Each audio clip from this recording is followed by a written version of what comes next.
Je suis l'ange Bouffaréo. Ils m'ont appelé comme ça à cause des grosses joues que j'ai fini par attraper à force de jouer de la trompette chaque fois que le bon Dieu il est content. Et cette nuit-là, jamais il n'avait été aussi content de sa vie, le bon Dieu. Pensez donc, il allait être papa d'un moment à l'autre. Et moi, j'avais jamais soufflé aussi fort dans mon instrument. Je vais vous dire comment ça s'est passé, parce que de l'endroit où j'étais, c'est tout de même moi qui ai le mieux vu les choses. C'était le 24 décembre. Il faisait Mistral. Un Mistral à décorner tous les taureaux de Camargue, à déraciner les pins des Alpilles et les oliviers de Crau. Les habitants de Bethléem s'étaient mis au lit de bonne heure et ils avaient ramené leur couverture au-dessus de leur tête pour ne pas entendre souffler le vent. Le Mistral, qui est un ami du bon Dieu, avait chassé les nuages à des milliers de kilomètres pour que le ciel soit tout propre et tout brillant d'étoiles pour la naissance du petit. Il avait fait la toilette du ciel. Ça partait d'un bon sentiment, mais ça avait fait baisser la température. J'avais juste mes ailes pour me mettre à l'abri et je commençais à me faire du mauvais sang. J'espinchais de droite et de gauche. Enfin, je les ai aperçus, les pauvres. Ils faisaient peine à voir. Saint-Joseph marchait devant, la barbe secouée par le Mistral comme une bannière. Il essayait de couper le vent à la Sainte Vierge avec ses larges épaules de travailleur. De temps en temps, il se retournait. Et alors, ma belle? Je n'en peux plus. Oh, allons, encore un petit effort. Tiens, je vois un cabanon là, tout près. Personne ne veut de nous. Et les riches peut-être, mais ici ce sont des pauvres et nous ferons bien une petite place. Donne-moi ton bras. Là, tiens, il y a quelqu'un? Il y a quelqu'un? Mon Dieu, que j'ai mal. Aïe, aïe. Oh, aïe, aïe, aïe, aïe, aïe, quelle misère! Ah, nous sommes pauvres, pas d'argent, pas de maison, et une femme qui va accoucher en pleine nuit et par un temps pareil. N'aie pas peur, va. Attends, je vais te porter. Je te demande pardon de te causer tant de soucis. Mais je suis sûr que ça s'arrangera. Mais tout de même, le bon Dieu, il n'est pas raisonnable. Quand je t'ai épousé, j'aurais dû poser mes conditions. Tu regrettes? Non, mais écoute-moi bien, ma belle. Mais qu'est-ce que je suis, moi? Un pauvre rien du tout. Et le bon Dieu m'a donné le droit de te prendre par la main, de te porter dans mes bras, toi, la mère de son petit. Et tu voudrais que je regrette quelque chose? Oh, mais un bonheur comme ça, je ne l'avais pas mérité, moi. Seulement qu'il nous aide un peu, le bon Dieu. Autrement, nous allons à la catastrophe. Et il y aura des gens pour dire que c'est de ma faute. Attends là. Bouge pas. Nous sommes arrivés. Il y a quelqu'un? Oh, ils dorment, les pauvres. Ça m'ennuie de les réveiller, mais je ne peux pas faire autrement. Vous avez entendu Saint-Joseph? Il n'y a pas plus brave que cet homme. Il n'aime pas déranger les gens. Et même quand il s'est aperçu que le cabanon était une étable, il a eu un peu honte de déranger le bœuf et l'âne. Oh, bien sûr, c'était que des bêtes, mais elles avaient travaillé dur toute la journée et elles avaient le droit de dormir comme tout le monde. Excusez-moi de vous déranger. Le bœuf et l'âne, qu'on avait tirés du premier sommeil, ont failli se mettre en colère. Mais quand ils ont vu la jolie Sainte Vierge, toute pâle, toute mourante, et Saint-Joseph avec ses grosses mains rudes et calleuses de travailleurs, ils ont eu honte. Et ils sont devenus tout gentils, tout pleins d'amitié. Restez pas dehors. Venez vite au chaud, Vous avez de la chance. Juste, on a changé la paille ce matin. Si on avait su que vous veniez, on aurait mis un peu d'ordre. Saint Joseph avait l'âme si simple qu'il ne s'était pas étonné que les animaux parlent avec l'accent. Et puis, il avait trop de soucis en tête pour attacher de l'importance à ces détails parce que la Sainte Vierge, elle venait d'entrer dans les douleurs. Oh, mais c'est terrible. Oh, mais qu'est-ce qu'il faut faire? Moi, je sais pas. Et moi non plus. Je suis qu'un âne.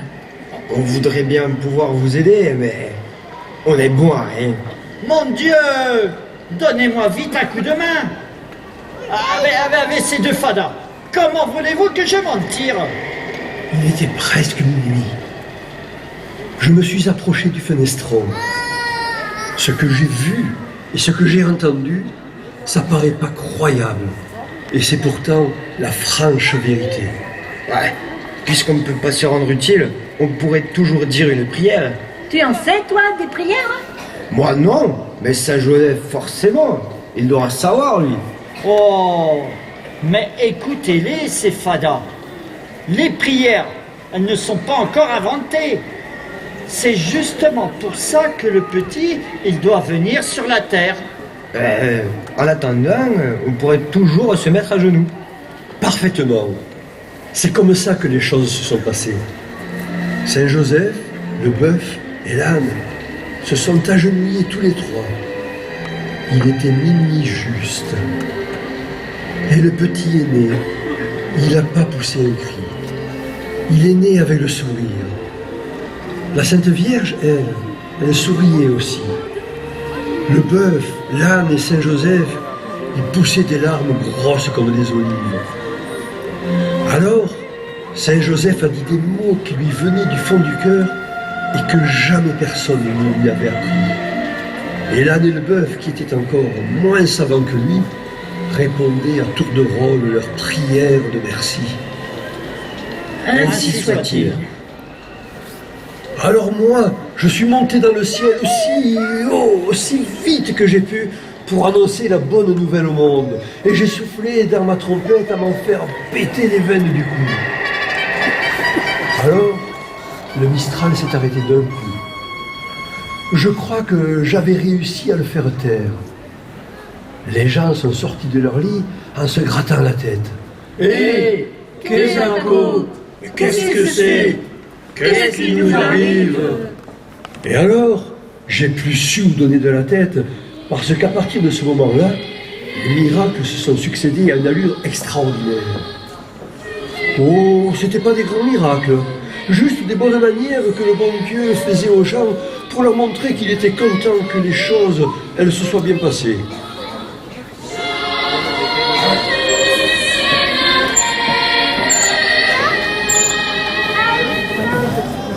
Le premier miracle, il est tombé sur le meunier au moment où il s'y attendait le moins. Le meunier, c'était l'habitant le plus fainéant de tout Bethléem. Sous prétexte que sa femme était partie avec un Espagnol, il refusait de moudre la farine. On était en décembre, et le blé de la saison s'entassait toujours dans son grenier. Et les rats, ils commençaient à s'y mettre. Mais ça n'avait pas l'air de l'inquiéter, ce brave fainéant. C'est quand même pas un péché mortel de prendre du bon temps à boire des pastis. Et puis, ce moulin qui n'arrête pas de faire du bruit, ça m'empêche de dormir la nuit. Je vais lui montrer comment ça se passe quand il en a marre, le meunier. Je vais te lui attacher les ailes avec ses cordes. Et comme ça, t'es, cocagne, t'es. Eh bien, vous me croirez si vous voulez, mais au moment où le Mistral s'est arrêté et où mes petits collègues les anges se sont mis à chanter, le meunier a eu comme l'envie de sortir du lit. Et je sais pas ce qui me prend, mais il me semble que j'ai envie de travailler. Ah, si je le disais à quelqu'un d'autre, il voudrait pas me croire. Oh, je sais bien que ma femme est partie avec un Espagnol. Mais ce blé, si je le laisse moisir, il sera perdu pour tout le monde. j'ai vraiment pas de chance. Juste au moment où je suis dans de bonnes dispositions, le bon Dieu, il me coupe le vent. Il se serait rendormi de Meunier, et peut-être même qu'il se serait réveillé fatigué par l'effort d'imagination qu'il aurait fait cette nuit. Mais soudain, il tendit l'oreille. Les ailes de son moulin, qu'il avait ligotées avec des cordes grosses comme des troncs d'arbres, s'étaient mises à tourner dans un ciel où il ne soufflait pas la moindre brise. Où il est, ce divin petit qui a fait un miracle pour un grand feignant comme moi? Où il est que je lui demande pardon? Et regarde cette farine qu'il me donne, si fine, si blanche. Je vais lui emporter un sac tout de suite. Non, 2. Non, 3. Un sous chaque bras et un sur la tête. Et je marcherai jusqu'à ce que je l'aie trouvé, ce divin petit.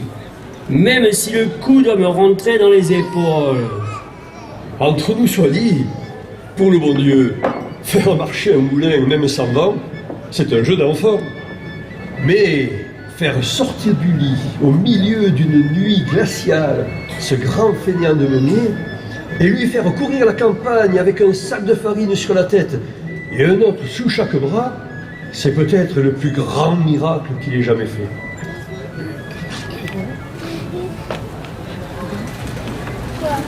Quoique le miracle de la Boumiane et du gendarme, eh bien, il n'était pas commode à réussir non plus. La Boumiane, les gens du Nord, ils disent la bohémienne. Son métier, c'était de voler des poules, de dents.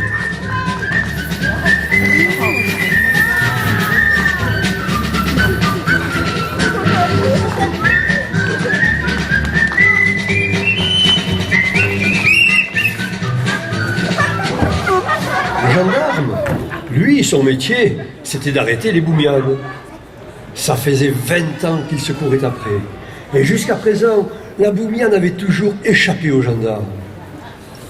Or, précisément, cette nuit-là, à minuit juste, on entendit dans le poulailler de Roustide, Roustide, c'est le plus riche propriétaire de Bethléem, un grand rire triomphant. C'était le gendarme qui venait enfin de prendre la Boumiane en flagrant délit. Cette fois, ma brave amie, je crois que je te tiens. Et j'ai rien fait de mal. Et cette dinde que tu viens de prendre sous mes yeux, elle est à toi peut-être? Pas tout à fait. Mais c'est Noël. Et alors? À Noël, tout le monde mange de la dinde. Noël? Je n'en ai jamais entendu parler. Allez, marche devant. Et n'essaie pas de te sauver. Je te préviens que j'ai mon calibre sur moi. Le seul pays d'où je viens, bohémienne, je suis fille de grands chemins. Bohémienne, bohémienne, qui peut dire où je serai demain?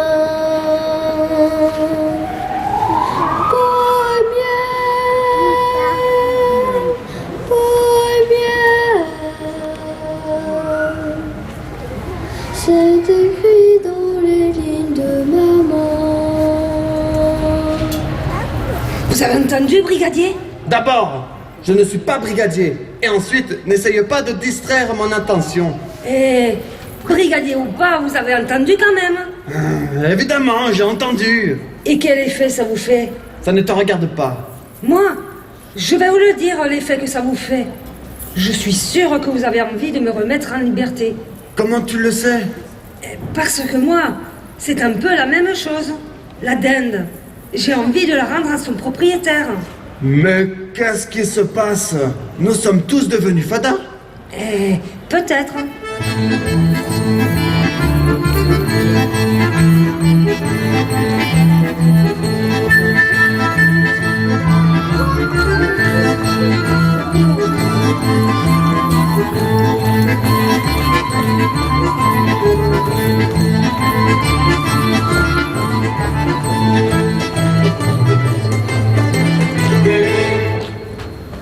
Et pendant ce temps, là-bas, dans notre étable, le temps semble s'être arrêté.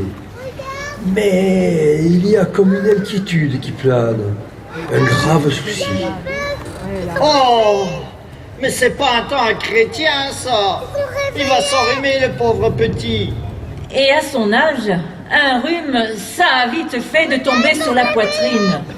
Au lieu de dire des bêtises, tu ferais mieux d'avoir une idée. Pour les idées, tu sais, les jeunes, ils ne sont pas bien forts. Ses petites mains sont toutes froides et il a le bout du nez gelé. Attendez, bonne mère, je vais vous le réchauffer. Posez-le là, sur la paille. Fais bien attention. Il est si petit tout nez. Ne craignez rien. Vous voyez, je m'allonge à côté de lui. Et mon collègue aussi. Allez, dépêche-toi. Comme ça, il est déjà un peu protégé du courant d'air. Oh, et ça ne suffira pas pour le réchauffer. Et va savoir. Nous les bêtes, pendant l'hiver, ils nous poussent des poils. Et on conserve le chaud au-dedans de nous. Évidemment, il vaudrait mieux une bonne cheminée avec un grand feu de bois. Mais tout ce qu'on peut lui donner, c'est notre chaleur. Vous êtes les plus braves. Mon fils ne vous oubliera pas. Et si entre malheureux on ne cédait pas, ce ne serait pas la peine.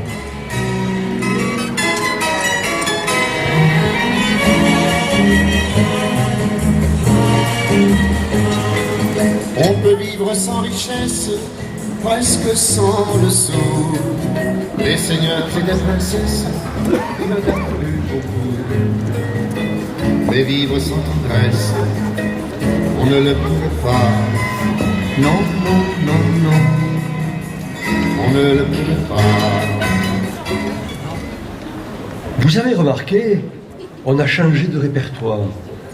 Mais quoi qu'on chante, ça fait toujours le même effet. Ça réveille dans le cœur des hommes des choses qu'ils ne soupçonnaient pas, qu'ils avaient oubliées. Même ce poltron de pistachier, même sa femme, la poissonnière, ils se sont sentis soudain bizarres, comme s'ils étaient en train de changer de peau. Et pourquoi tu dors pas, pistachier? Et j'ai entendu du bruit. C'est peut-être des voleurs. Oh va, les voleurs. Tu n'as pas honte d'être si peureux? Oh, et toi, pourquoi tu ne dors pas? Tu sais bien que tu dois te lever à 5 heures. J'ai des cauchemars. Je sais bien que c'est l'hiver, mais le poisson que je vais la revendre demain, ça fait plus de 8 jours que je l'ai. Mais qu'est-ce que ça peut te faire, puisque c'est pas toi qui les manges? Et tu arroseras un peu à l'eau de mer, et personne n'y verra rien. Oui, mais c'est guère honnête. Eh, ça fait 20 ans que tu fais comme ça. Je ne vois pas pourquoi tu changerais aujourd'hui. Ah, tais-toi, tu me fais honte. Bon, il faut que j'aille le voir, ce poisson.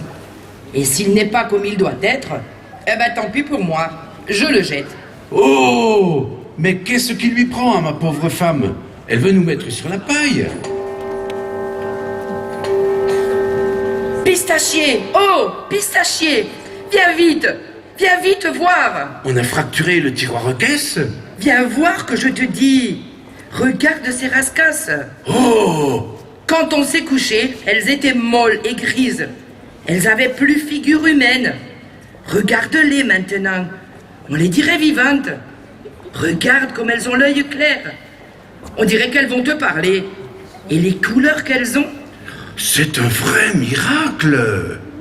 Et alors? Alors ce serait vrai que ce petit, c'est le bon Dieu qui nous l'envoie? Il faut y aller voir tout de suite. Hé! Tu veux sortir, toi, au milieu de la nuit, poltron comme tu es? Dans les grandes circonstances, j'y pense pas que je suis poltron. Allez, zou, faisons de route. Prends au moins ton fusil de chasse. Des fois que tu rencontres la boumiane. Si je la rencontre, la boumiane, je lui souffle dessus. Mais le fusil, je le prends quand même. Parce que si je tombe sur une lièvre... Si tu tombes sur une lièvre, tu feras comme d'habitude. Tu la vises et tu la manques. Va savoir. Si le bon Dieu il a fait un miracle ce soir, pourquoi il n'en ferait pas 2?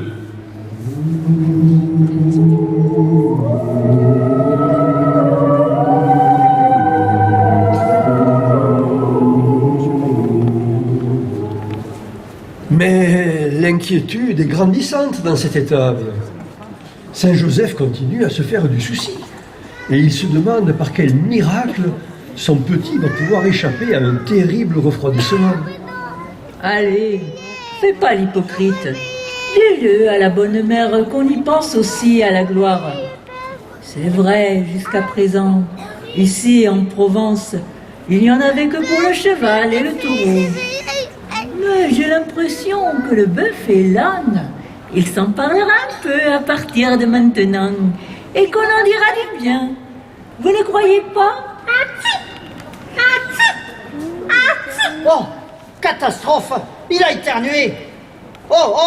Il va prendre le mal de la mort, ce petit! Rendez-le-moi. Il est si fragile. Il a tellement besoin de chaleur. Dans mes bras, il sera encore un peu protégé. Attendez, bonne mère, attendez. Oh, collègue, quand je te souffle sur le museau, qu'est-ce que ça te fait?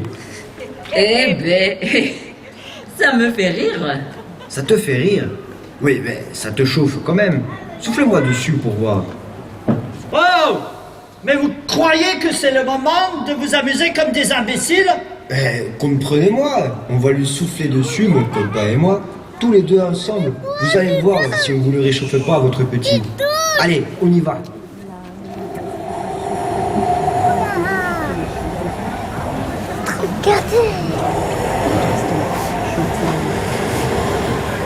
Regardez, il a souri. Il est déjà presque tout rose.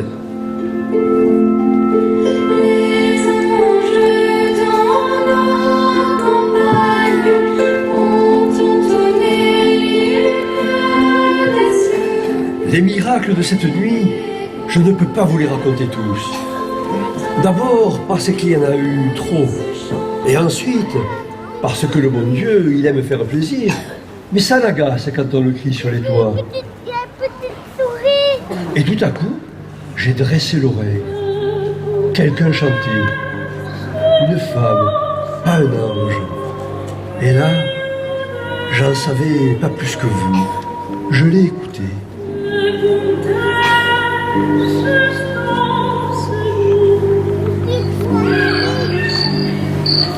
Moi, vous ne me connaissez pas encore. Je suis la bergère.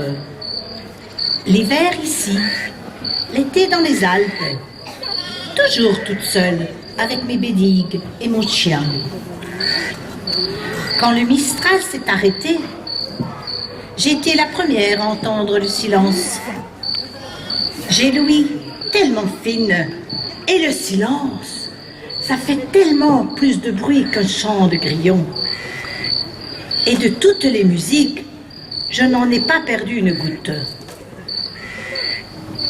Oui, c'est une musique étrange qui semble nous annoncer quelque chose de beau. Je sais qu'il se passe quelque chose de pas ordinaire, quelque chose de bien. Que c'est de la joie qui nous arrive, et ça me fait plaisir. Parce que moi, qui vois jamais personne, les gens, je les aime bien. Et ce petit qui vient de naître, je sais qu'il veut du bien à tout le monde. Et je lui dis merci. Et dis-moi, tu viendras le voir avec moi? Moi? Non, je n'en aurai pas le courage. Parce que j'avais un chien et il est mort ce matin. Alors, toute la joie du monde, elle me passe à côté. Ton chien? Il est mort pour de vrai? Ben, regarde-le là! Plus raide qu'une racine d'olivier. Mais tu es vraiment sûre que tu ne veux pas aller le voir, ce petit? Oui, j'en suis sûre. Ils auront tous du bonheur sur les lèvres. Et moi, je ferai une figure d'enterrement. Non, je reste ici avec toi, mon chien. Tu te souviens comme tu aimais que je te gratte la tête? Tu savais pourtant donner de la gueule. Tu poussais un petit gémissement de plaisir, comme un homme qui s'étire.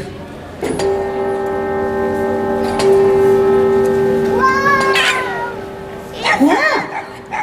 Mais c'est pas possible! Tu reviens à la vie? C'est extraordinaire! Ton chien, Il est vivant une deuxième fois. Oh, petit Jésus, mon troupeau, je te le donne. Et mon chien, si tu me le demandes, je te le donnerai aussi. Mais tu me le demanderas pas, hein? Tu me le demanderas pas? Et toi, ma belle, viens avec moi, qu'on aille raconter ce vrai miracle à tous nos collègues bergers et à tous les habitants du village, là-bas.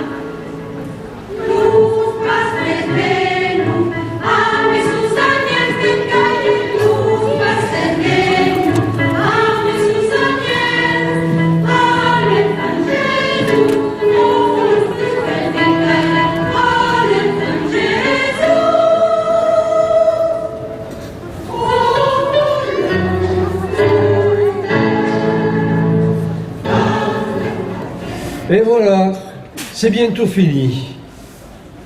Alors, tous les habitants de Bethléem se sont mis en route pour apporter leurs offrandes à ce nouveau-né. Un à un, ils se sont approchés de l'étable et, à tour de rôle, chacun est venu témoigner de sa reconnaissance devant Marie souriante et Saint Joseph émerveillé qui regarde dormir le petit.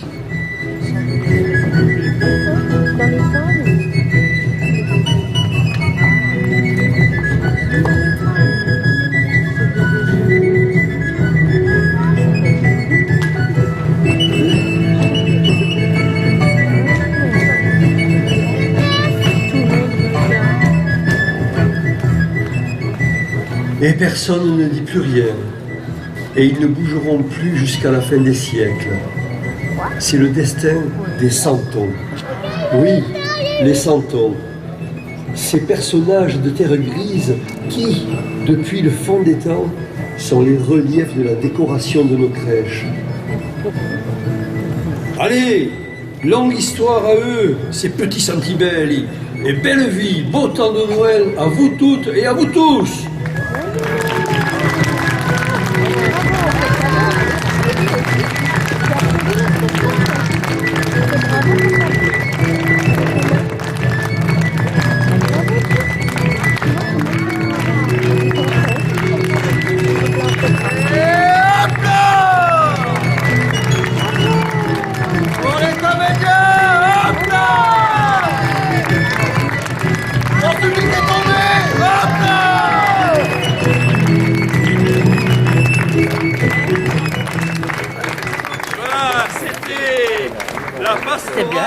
La magie des Santons de Provence, interprétée par la troupe des comédiens de Saint-Théobald de Tannes. Je vous remercie pour votre présence chaleureuse et nombreuse et qui vous remercie encore d'autant plus que vous allez mettre la petite pièce ou le gros billet dans les chapeaux qui passent parmi vous. Merci. Bravo. Et on a eu une chance extraordinaire hier soir. Il a fallu plier boutique. Le peuple est là, ne voulait pas sortir de l'étable.